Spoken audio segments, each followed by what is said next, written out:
নমস্কার বন্ধুরা, শর্মার রান্নাঘরের আরও একটা নতুন রেসিপিতে আপনাদের সকলকে স্বাগতম। আজকে নিয়ে এসেছি ডালের বড়ির ভাপার রেসিপি। আমরা ডালের বড়ি সবজি তরকারিতে বা ঝোলে নানা রকমভাবে খেয়ে থাকি, কিন্তু এইভাবে একদিন ভাপা করে দেখুন, এটা খেতে কিন্তু খুব সুন্দর লাগে। গরম ভাতের সাথে এই ডালের বড়ির ভাপা থাকলে আর কিছুই লাগবে না। তাহলে দেরি না করে চলুন শুরু করে ফেলি ঝটপট আমাদের ডালের বড়ির ভাপার রেসিপি। প্রথমে দেখে নিচ্ছি উপকরণ। ডালের বড়ি ভাপার জন্য আমাদের লাগছে ডালের বড়ি কিছুটা, আর নিয়েছি পোস্ত আর চালমগজ 2 চামচ করে বেটে নিয়েছি এটা, আর নিয়েছি টক দই ফেটিয়ে নিয়েছি, আর এতে আছে আদা জিরে আর শুকনো লঙ্কা বাটা, আর নিয়েছি কাঁচা লঙ্কা 4টে এইভাবে মাঝ বরাবর চিড়ে নিয়েছি। এরপর একটা কড়াই আমি ওভেনে বসিয়ে দিয়েছি। কড়াইটা আমি খুব ভালো করে গরম করে নিয়েছি। এর মধ্যে দিয়ে দিচ্ছি কিছুটা সরষের তেল। সরষের তেল দিয়ে তেলটা একটু গরম হলে এর মধ্যে দিয়ে দিচ্ছি ডালের বড়িগুলো। ডালের বড়িটা আমি নেড়েচেড়ে ভালো করে ভেজে নেব। এই ডালের বড়িগুলো ভাজলে কিন্তু এই ডালের ভাপাতে খুব সুন্দর খেতে লাগে, তাই ডালের বড়িটা লো আঁচে আমি খুব ভালো করে ভেজে নিচ্ছি লাল লাল করে। এই নিরামিষ ডালের বড়ির ভাপা আপনারা যে কোনো নিরামিষ দিনেও করতে পারেন, এটা কিন্তু খেতে খুব সুন্দর। দেখুন কথায় কথায় আমি বড়িগুলো লাল লাল করে ভেজে নিয়েছি। এরপর তেল ঝরিয়ে আমি একটা পাত্রের মধ্যে বড়িগুলো সব তুলে নিলাম। এবার এই অল্প তেলেই আমি 1 চামচ কালো জিরে ফোড়ন দিয়ে ভালো করে কালো জিরেটা ভেজে নিচ্ছি। এই কালো জিরে দিলে পরে কিন্তু এই ডালের বড়ির ভাপাটা কিন্তু খেতে খুব সুন্দর লাগে। কালো জিরে ভাজা হয়ে গেছে, এবার এটা আমি নামিয়ে নিচ্ছি। এরপর ভাপা করার জন্য আমি একটা টিফিন কৌটো নিয়েছি। টিফিন কৌটোতে ভাপা ভালো হয়। এরপর আমি এর মধ্যে দিয়ে দিচ্ছি 2 চামচ পোস্ত আর 2 চামচ চালমগজ, যেটা আমি পেস্ট করে রেখেছিলাম সেইটা।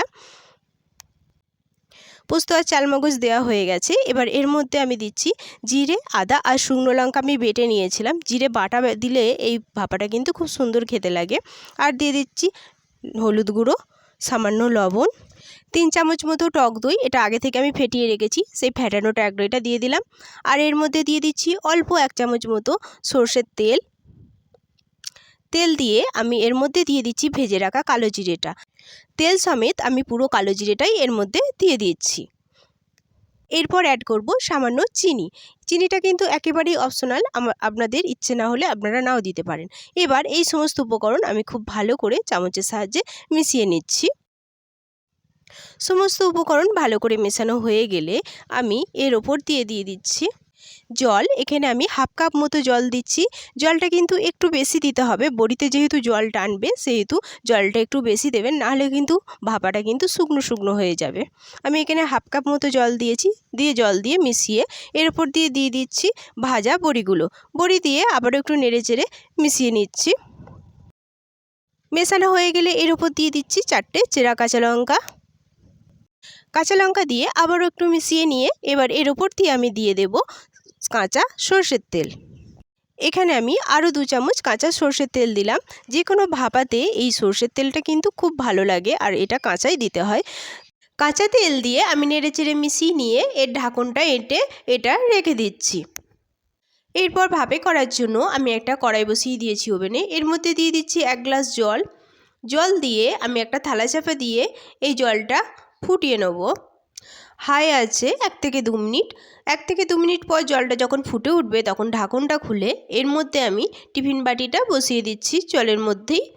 দিয়ে আবারও ঢেকে এটা আমি মিডিয়াম আঁচে 10 মিনিট রান্না করে নেব।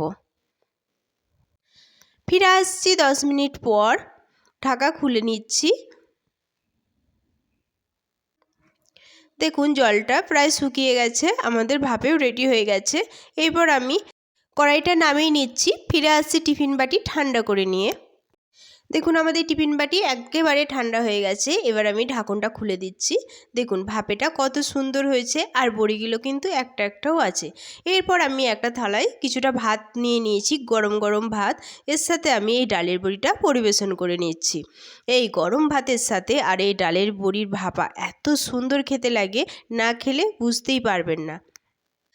আর এই ডালের বড়ি ভাপা আপনি যদি একবার খান তাহলে আপনার বারবার বানাতে ইচ্ছা করবে।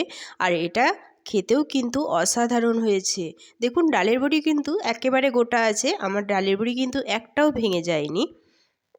সত্যিই এটা খেতে খুব সুন্দর হয়েছে।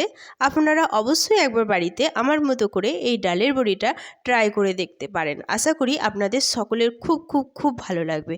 আজ এই পর্যন্তই, দেখা হবে আবারও একটা নতুন রেসিপি নিয়ে। আর আমার চ্যানেলটি যদি আপনাদের ভালো লাগে তাহলে সাবস্ক্রাইব করে আমার পাশে থেকে যাবেন। আর আমার রেসিপিটি কেমন লাগলো অবশ্যই কমেন্টে জানাতে যেন ভুলবেন না। আপনাদের সকলকে অনেক অনেক অনেক ধন্যবাদ।